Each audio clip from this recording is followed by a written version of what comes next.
تو پچھلی نشست میں ہم نے بات کی تھی علامہ ڈاکٹر محمد اقبال کی کتاب the reconstruction of religious thought in Islam کے لیکچر 2 کے دوسرے حصے پر۔ ہمارا موضوع تھا مذہبی تجربات کی وحی کی فلسفیانہ آزمائش۔ آج ہم اسی فکری سفر کو مزید آگے بڑھائیں گے اور اسی کتاب سے اسی موضوع یعنی مذہبی تجربے کی فلسفیانہ آزمائش کے تیسرے اور میرے خیال میں سب سے دلچسپ حصے کا تجزیہ کریں گے۔ تو آج کا جو ہمارا بنیادی سوال ہے نا، وہ یہ ہے کہ بھائی یہ جو ماڈرن فزکس ہے، یہ حقیقت اور وقت کے بارے میں ہمارے جو پرانے تصورات ہیں ان کو کیسے چیلنج کرتی ہے؟ اور یہ سوال کوئی معمولی سوال نہیں، یہ علامہ اقبال کی فکر کا بالکل مرکزی نقطہ ہے۔ اچھا، اب اس گہرے سوال کا جواب ڈھونڈنے کے لیے ہمیں پہلے ذرا پیچھے جانا ہوگا اور یہ سمجھنا ہوگا کہ پچھلی صدی میں سائنس نے حقیقت کو دیکھنے کا ہمارا نظریہ کیسے بالکل یکسر بدل کر رکھ دیا۔ یہ ایک سفر ہے، سمجھے، نیوٹن کی کلاسیکل فزکس سے لے کر آئنسٹائن کے انقلابی نظریے اضافیت تک۔ یہاں دیکھیں، حقیقت کے دو بالکل الگ الگ نقشے ہمارے سامنے آتے ہیں۔ ایک طرف نیوٹن تھے جن کے نزدیک کائنات ٹھوس الگ الگ چیزوں سے بنی تھی، مثال کے طور پر میز پر رکھی ہوئی گیندیں، سیدھی سی بات۔ لیکن پھر آئے آئنسٹائن اور انہوں نے یہ پوری تصویر ہی الٹ دی۔ ان کے مطابق مادہ جسے ہم سمجھتے ہیں وہ کوئی ٹھوس چیز ہے ہی نہیں، بلکہ یہ تو ایک دوسرے سے جڑے ہوئے واقعات کا ایک پورا جال ہے۔ یعنی یہ کوئی بے جان چیز نہیں، بلکہ ایک زندہ متحرک وجود، ایک آرگنزم کی طرح ہے جہاں ہر حصہ دوسرے سے جڑا ہوا ہے۔ آپ سوچیں، اس ایک تبدیلی نے مادیت پرستی کی بنیادیں ہلا کر رکھ دی۔ اور بات یہیں ختم نہیں ہوتی۔ آئنسٹائن کا نظریہ ہمیں ایک اور حیران کن نتیجے پر پہنچاتا ہے۔ وہ کہتے ہیں کہ کائنات محدود تو ہے، فائنائٹ ہے، لیکن اس کی کوئی سرحد، کوئی باؤنڈری نہیں ہے۔ اور اس سے بھی زیادہ اہم بات یہ ہے کہ خلا یا اسپیس کوئی خالی ڈبہ نہیں ہے جس میں چیزیں رکھی ہوئی ہیں، نہیں، بلکہ اسپیس خود مادے کی وجہ سے وجود میں آتی ہے۔ یعنی اگر آپ کائنات سے سارا مادہ نکال دیں تو اسپیس بھی غائب ہو جائے گی، سکڑ کر ایک نقطے میں ختم ہو جائے گی۔ کیا کمال کا تصور ہے! تو چلیے اب آتے ہیں اصل مدے کی طرف، دیکھتے ہیں کہ علامہ اقبال کا آئنسٹائن کے نظریہ اضافیت پر بنیادی فلسفیانہ اعتراض کیا تھا، اور یہ سارا اعتراض دراصل وقت کی حقیقت کے گرد گھومتا ہے۔ دیکھیں، آئنسٹائن کے مطابق وقت اصل میں کیا ہے؟ یہ خلا کی چوتھی ڈائمنشن ہے۔ اس کو آسان لفظوں میں یوں سمجھیں کہ جیسے کسی جگہ کا پتہ بتانے کے لیے آپ کو لمبائی، چوڑائی اور اونچائی کی ضرورت ہوتی ہے نا، بالکل اسی طرح کسی واقعے کا پتہ بتانے کے لیے وقت بھی ایک طے شدہ کوآرڈینیٹ ہے۔ اس نظریے کا مطلب یہ ہوا کہ وقت دریا کی طرح بہہ نہیں رہا، بلکہ یہ ایک جمی ہوئی لکیر کی طرح پہلے سے موجود ہے۔ اب یہیں پر علامہ اقبال اس کا گہرا فلسفیانہ مطلب نکالتے ہیں۔ وہ کہتے ہیں کہ بھئی اگر وقت بھی اسپیس کی طرح ایک ڈائمنشن ہے تو اس کا سیدھا سیدھا مطلب یہ ہوا کہ مستقبل پہلے سے طے شدہ ہے، وہ پہلے سے موجود ہے۔ واقعات ہو نہیں رہے، بلکہ ہم ہیں جو اپنے سفر میں ان سے جام ملتے ہیں۔ اور یہ بات ایک بہت بڑا فلسفیانہ مسئلہ کھڑا کر دیتی ہے۔ اور وہ بنیادی سوال کیا ہے؟ علامہ اقبال پوچھتے ہیں کہ اگر مستقبل پہلے سے لکھا جا چکا ہے تو پھر ہماری آزادی کا کیا ہوگا؟ ہمارے فیصلوں کا، ہمارے انتخاب کا کیا بنے گا؟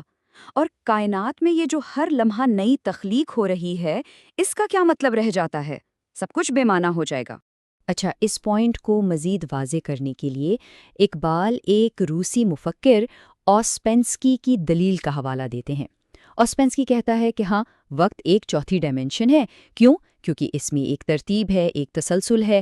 لیکن پھر وہ خود ہی اپنی بات کو کاٹ دیتا ہے اور کہتا ہے کہ وقت تو دراصل ایک وہم ہے۔ اب اقبال نے اس تضاد کو فوراً پکڑ لیا۔ وہ کہتے ہیں کہ یہ کیا بات ہوئی؟ اگر وقت کا بہاؤ ایک وہم ہے تو پھر وہ ایک حقیقی ڈائمنشن کیسے ہو سکتا ہے؟ یہ تو وہی بات ہوئی کہ کوئی کہے کہ یہ سیڑھی موجود ہے لیکن ساتھ ہی یہ بھی کہہ دے کہ اس کا وجود ایک دھوکہ ہے۔ مطلب دلیل خود اپنی ہی بنیاد کو ختم کر رہی ہے۔ تو چلیں فزکس کی دنیا سے تھوڑا باہر نکلتے ہیں اور اب ہم زندگی، شعور اور مقصد کے دائرے میں داخل ہوتے ہیں۔ یہ وہ دائرہ ہے جہاں یہ مشینی قسم کے تصورات بالکل ناکام ہو جاتے ہیں۔ ذرا ایک مشین اور ایک زندہ وجود کے فرق پر غور کریں۔ ایک مشین جو ہے وہ مکمل طور پر باہر کے اصولوں پر چلتی ہے۔ اس کا ہر پرزہ پریڈکٹیبل ہے، ہم بتا سکتے ہیں کہ وہ کیا کرے گا۔ لیکن ایک پودا یا جانور، وہ تو اندر سے بڑھتا ہے، خود کو مینٹین کرتا ہے، اور اس کے ہر عمل کے پیچھے ایک مقصد چھپا ہوتا ہے۔ آپ اسے صرف بے جان مادے کے قوانین سے نہیں سمجھ سکتے، یہ ممکن ہی نہیں ہے۔ بالکل اسی طرح اقبال کہتے ہیں کہ شعور یعنی کانشسنس یہ مادے کا کوئی بائی پروڈکٹ نہیں ہے، بلکہ یہ تو ایک روشن نقطہ ہے، ایک لیومینس پوائنٹ جو زندگی کے آگے بڑھتے ہوئے سفر کو روشنی دکھاتا ہے۔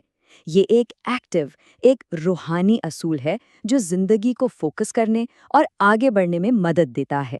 تو یہ ساری بحث جو ہم نے کی ہے، یہ ہمیں ایک بہت اہم سوال کی طرف لے آتی ہے کہ آخر سائنس کی اپنی حدود کیا ہیں؟ اقبال کے نزدیک سائنس کی اصل حقیقت کیا ہے؟ سائنس کی جزوی اس سیکشنل نیچر کو سمجھانے کے لیے علامہ اقبال ایک بہت ہی طاقتور، بلکہ میں کہوں گی کہ ایک چونکا دینے والا استعمال کرتے ہیں۔ وہ کہتے ہیں کہ یہ جو مختلف سائنسز ہیں نا، یہ فطرت کے مردہ جسم پر جھپٹنے والے گدھوں کی طرح ہیں۔ ہر کوئی آتا ہے، گوشت کا ایک ٹکڑا نوچ کر بھاگ جاتا ہے، لیکن کوئی بھی اس پورے وجود کو، اس پوری حقیقت کو نہیں سمجھ پاتا۔ تو اس کا مطلب کیا ہوا؟ اس کا مطلب یہ ہے کہ سائنس ہمیں حقیقت کی کوئی ایک مکمل منظم تصویر نہیں دیتی، بلکہ یہ تو چھوٹے چھوٹے ٹکڑوں میں الگ الگ نظریات کا ایک مجموعہ ہے، اور یہ نظریات ہمیشہ ایک دوسرے سے ملتے بھی نہیں۔ سائنس ہمیں یہ نہیں بتا سکتی کہ مادہ، زندگی اور ذہن آخر آپس میں جڑے کیسے ہوئے ہیں۔ اس کے جو کانسیپٹس ہیں جیسے وجہ یا کاز، وہ بھی ریلیٹیو ہیں، وہ صرف اس ایک خاص لیول پر کام کرتے ہیں جس کا سائنس مطالعہ کر رہی ہوتی ہے، اور درستگی یعنی پریسیژن حاصل کرنے کے لیے سائنس کو لازمی طور پر بہت کچھ نظر انداز کرنا پڑتا ہے، وہ سلیکٹیو ہونے پر مجبور ہے۔ اچھا، تو ان تمام دلائل کو سمیٹتے ہوئے اب ہم اس حتمی نتیجے پر پہنچتے ہیں جو علامہ اقبال حقیقت کی نوعیت کے بارے میں پیش کرتے ہیں۔ تو پھر آخری اور سب سے اہم سوال، کیا سائنسی ورلڈ ویو کا مطلب لازمی طور پر مادیت پرستی ہے؟ کیا سائنس ہمیں مٹیریلزم کی طرف لے کر جاتی ہے؟ علامہ اقبال کا جواب ایک واضح نہیں ہے۔ وہ کہتے ہیں کہ سائنس اگر اپنی فطرت اور اپنے کام کے ساتھ ایماندار رہے تو وہ کبھی بھی اپنے ایک جزوی نظریے کو حقیقت کی مکمل تصویر قرار نہیں دے سکتی۔ سائنس کا دائرہ کار محدود ہے اور اسے اپنی حدود کو پہچاننا چاہیے۔ اور اسی لیے آخر میں اقبال ہمیں اپنے حتمی نتیجے پر پہنچاتے ہیں کہ ان کے نزدیک حقیقت کی جو الٹیمیٹ کیریکٹر ہے وہ روحانی ہے۔ تو خلاصہ یہ ہے کہ سائنس ہمیں بتاتی ہے کہ چیزیں کیسے کام کرتی ہیں، ان کی ساخت کیا ہے، ان کا عمل کیا ہے، لیکن یہ چیزیں کیا ہیں اور کیوں ہیں، یعنی ان کی اصل حقیقت کیا ہے، اس کا جواب ہمیں سائنس سے نہیں بلکہ فلسفے اور مذہبی تجربے سے ملتا ہے۔ اور اسی نقطے پر آج کی ہماری یہ گفتگو اپنے اختتام کو پہنچتی ہے۔ اللہ حافظ۔ لیکچر کے اگلے حصے کے ساتھ جلدی پھر ملاقات ہوگی۔